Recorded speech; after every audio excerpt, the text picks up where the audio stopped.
Estamos de volta com o programa Contextualizando. Aqui comigo, o capitão da seleção brasileira na conquista do Penta Mundial e também embaixador da FIFA na Copa do Catar, o Cafu.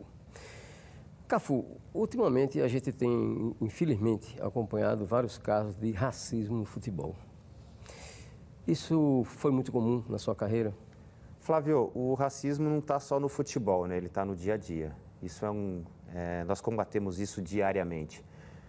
Eu vejo o racismo como uma falta de cultura, eu acho que isso é cultural, porque uma criança ela não cresce fazendo atos se ela não escuta dentro de casa. A criança é um simples repetidor ou um papagaio, então isso é cultural, é nosso. O futebol, por ser um ato público, por ser um ato muito visível, por estar visível mundialmente, qualquer coisa que você faz dentro do futebol em termos de racismo, ele repercute muito mal. Mas nós temos obrigação de combater isso. Nós vivemos num mundo tão de igualdade, nós pleiteamos por um direito de igualdade dentro da sociedade, nós pleiteamos isso para as crianças, pleiteamos isso nas fundações, e de repente você vê pessoas fazendo esse tipo de ato em um local público. Eu acho que isso tem que ser combatido, eu acho que tem que acabar com isso, nós temos que ter leis severas para isso. Nós costumamos falar que ninguém é superior ou inferior a ninguém, e nós estamos praticamente falando sobre isso diariamente, e de repente você me vê atos desse tipo na televisão que são lamentáveis e tem que ser combatido rigorosamente. E como é que você avalia a intolerância que, infelizmente, ainda existe entre torcedores? Clubes rivais, as pessoas se consideram como que fossem inimigas, que na verdade não são. Não são, não existe essa palavra, e eles não têm que levar por esse lado inimigos torcedores ou inimigos para torcer por um clube de futebol. O jogo de futebol é tão envolvente, a bola de futebol ela é tão impressionante que ela parou uma guerra. Ela foi capaz de parar países que estavam em guerra naquele momento.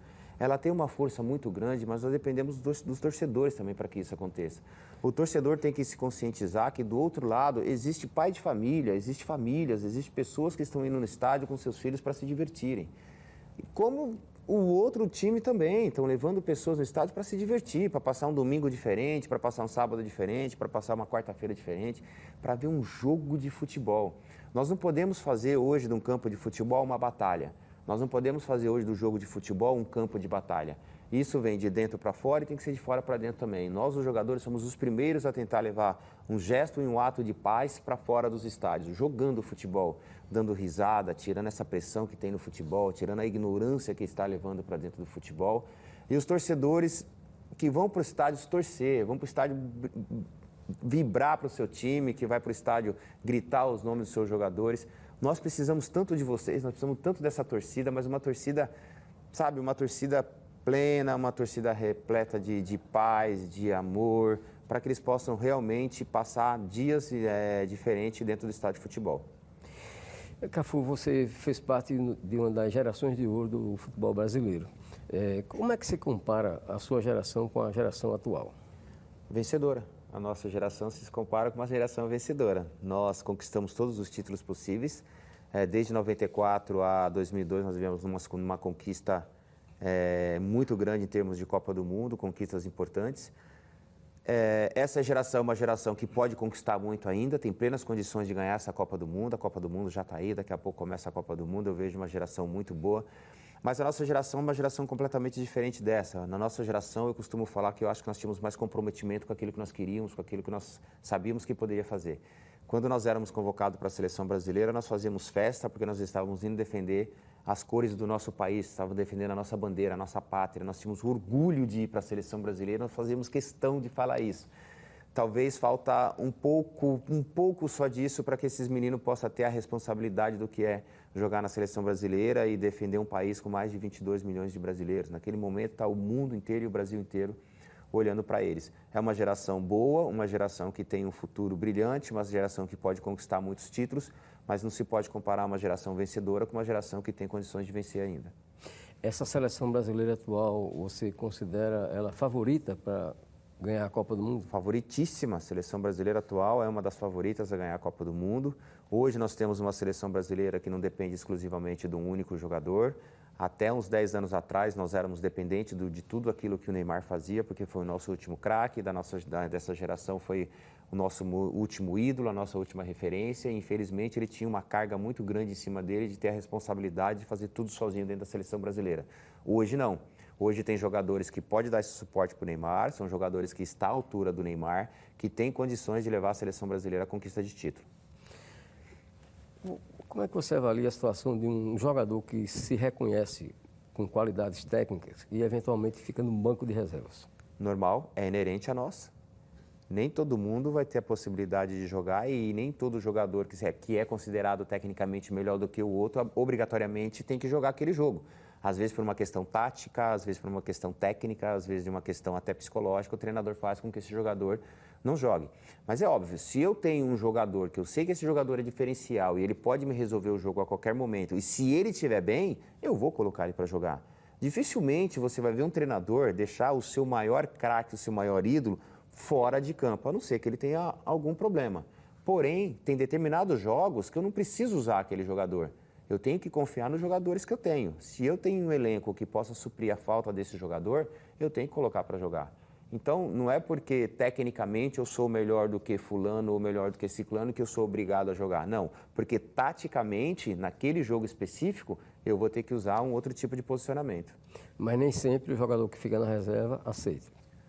Olha, eu vou dar o exemplo da Europa. A Europa, por exemplo, nós tínhamos um elenco que qualquer um que você colocasse dentro de campo iria jogar.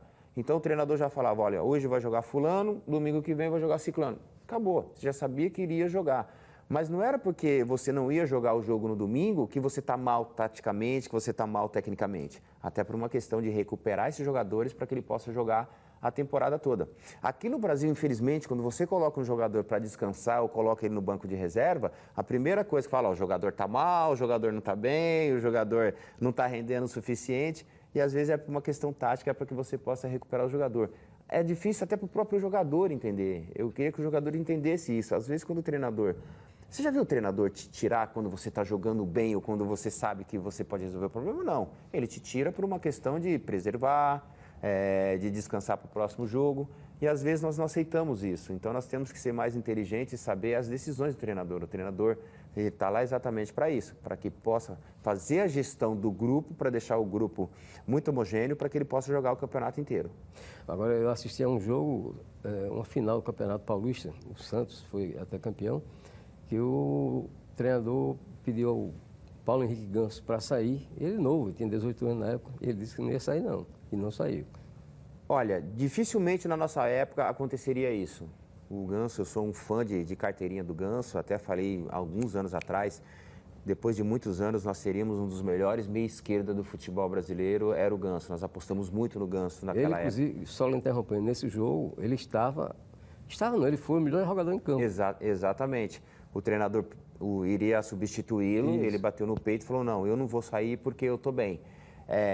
Não deveria ter acontecido isso, não pode acontecer isso, até por uma questão de respeito, tanto para o Ganso como para o treinador. Se o treinador naquele momento pediu a substituição, eu como jogador, mesmo que eu não goste, mesmo que eu esteja jogando bem, mesmo que eu tenha feito 5 gols, mesmo que eu esteja me destacando na partida, por uma questão de respeito ao treinador, ao torcedor e aos seus jogadores dentro de campo, eu levanto a mão, tudo bem, eu vou sair. Quer brigar? Chega no vestiário, só vai estar os dois sozinhos, ninguém vai estar vendo, não vai expor as pessoas para a torcida. Aí, no vestiário, isso pode se pegar. Mas naquele momento eu achei uma falta de respeito, e olha que eu sou fã do Ganso, hein? Uma falta de respeito com os jogadores, com os torcedores e com o próprio treinador. E muitas vezes o jogador não chega a esse extremo do Paulo Henrique Ganso, dizer que não saía. Mas às vezes, quando ele está sendo substituído, ele faz um gesto, balança a cabeça, faz o vulgarmente chama de muxoxo, né? E demonstra que está insatisfeito. Olha, ninguém fica satisfeito quando sai. Mas também é uma falta de respeito para quem entra. Quer dizer, eu estou sendo substituído por você, eu não quero que você entre no meu lugar por uma decisão do treinador, é uma falta de respeito. Isso é muito simples de resolver, isso cabe a nós jogadores. Não é o treinador, não é o torcedor, não é o pai, não é a mãe, não é o irmão, não é a esposa, não é a namorada, não é o filho, não é ninguém, somos nós. Substituiu? Poxa, legal, vai lá, parabéns, boa sorte, vai lá que vai dar tudo certo. O momento em que o treinador me substitui, coloca outra pessoa no meu lugar e eu saio resmungando, xingando, balançando a cabeça, falando que eu não tenho que sair, eu já estou desrespeitando meu companheiro. Eu acho que isso não deveria acontecer no futebol. Vai sair? Obrigado, valeu torcida, boa sorte. E depois vai dentro do vestiário e fala para o treinador, não gostei de ter saído, eu achei que eu estava bem, eu achei que eu deveria jogar, você me tirou e eu não queria sair, eu queria fazer meu gol. Aí sim é uma conversa entre homens, entre jogadores, entre ser humano. Mas naquele momento, expor qualquer tipo de problema para a torcida, eu não acho muito legal. Cafu, a gente está observando que muitas empresas resolveram investir no futebol brasileiro. Qual é a sua opinião a respeito? Você acha que esse é o caminho? Eu acho que esse é o caminho. Eu acho que investir no futebol brasileiro é o caminho. Nós estamos precisando realmente profissionalizar o nosso futebol. Nós estamos precisando de clubes profissionais, de dirigentes profissionalizados, de dirigentes que realmente queiram o bem dos seus clubes, que eles deixam aquele patriotismo de lado ou aquele clubismo de lado e pensam num clube como um patrimônio, pensa no clube como uma grande empresa, porque um clube de futebol é uma empresa. E você tem que gestir ele como uma empresa, você não pode gestir ele só pela emoção ou pelo coração. Você está lá porque você tem pessoas que você precisa fazer a gestão, você tem pessoas com que você tenha que fazer com que realmente aquilo te renda algo. Ou títulos, ou dinheiro, ou conquista, ou até mesmo prestígio. Então, você tem que agir dessa maneira. E as empresas que estão chegando no futebol hoje, você vê o Cruzeiro, por exemplo. O Cruzeiro é um exemplo que deu certo. Então, é um exemplo a ser seguido. Por que não seguir o exemplo do Cruzeiro? Ah, mas eu sou o São Paulo. Não tem problema. É uma gestão que deu certo. Então, eu tenho que ter a humildade suficiente de chegar para alguém do Cruzeiro, para o próprio Ronaldo, como é que foi feita a gestão para que pudesse dar certo da maneira que deu com vocês? Porque nós queremos um futebol melhor, nós queremos um futebol brasileiro mais visível, um futebol brasileiro como o melhor futebol do mundo, nós queremos um futebol brasileiro como um dos maiores reveladores de atletas do futebol mundial, que nós estamos perdendo muito isso. E conversar entre nós. Nós temos hoje essa mania ainda de que, mas se é do Corinthians eu não posso, porque eu sou de São Paulo, porque é do Palmeiras não pode, porque é do Santos não pode. Se nós queremos um único bem, que o futebol brasileiro seja o melhor futebol do mundo ainda. Para que isso volte, nós temos que ter dirigentes profissionais.